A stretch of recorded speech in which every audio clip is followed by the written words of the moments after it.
sitwasyon natin dito. Ayan po, kung papansin nyo, malakas na naman po ang mga alon po. Kasi nga may bagyo, si Bagyong Inday. Yan po yung epekto dito ngayon ng Bagyong Inday.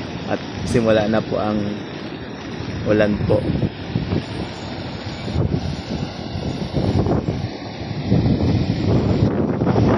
Papansin nyo, malakas po ang hangin.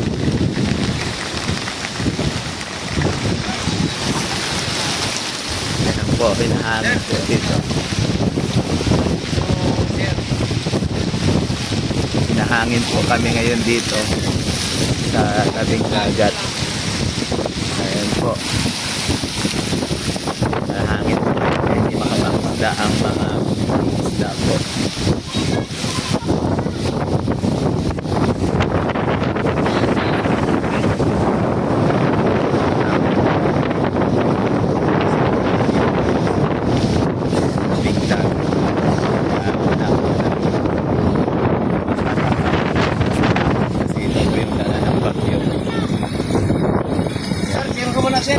Opo, sige lang po. Okay lang po ako dito. Mag-aasal ta.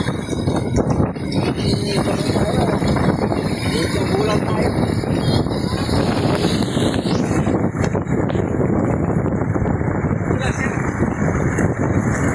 Ayan po. Yan po ang ating dito.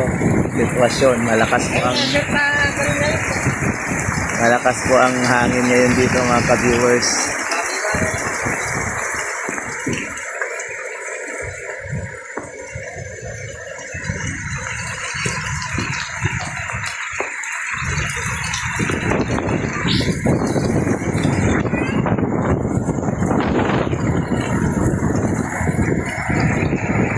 Ayan na po.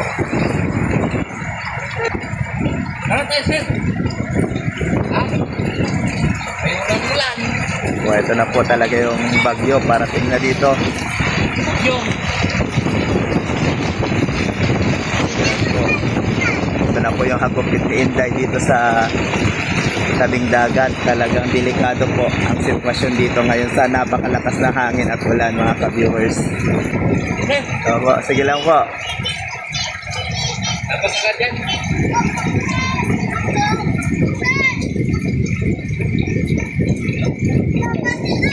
Ayan po, talagang ano pa po. Ayon po sa mga residente, yung ano po, umaabot po dito yung alon niya pag sobrang lakas na po.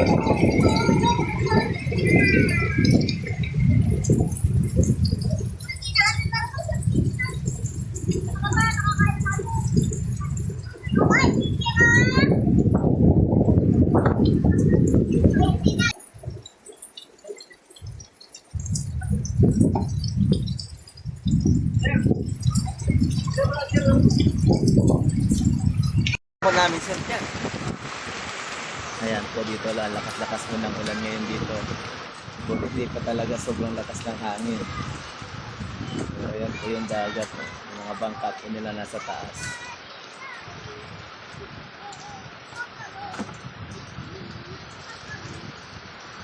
Kaya wala po talaga trabaho ang mangingisda ngayon.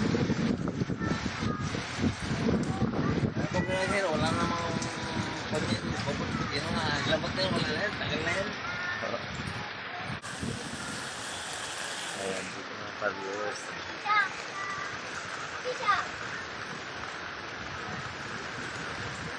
Lakas po talaga. Wala po talaga ngayon yung mga alon po doon nakakalakas.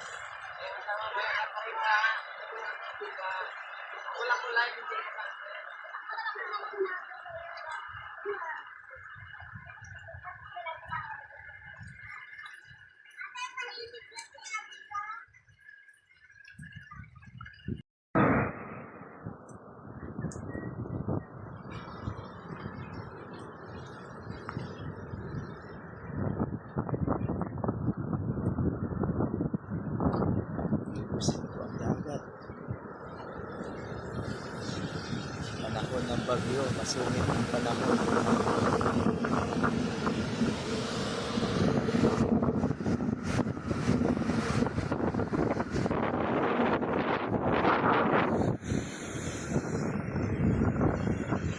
Humina po ang hangin ngayon at tumigil ang ulan.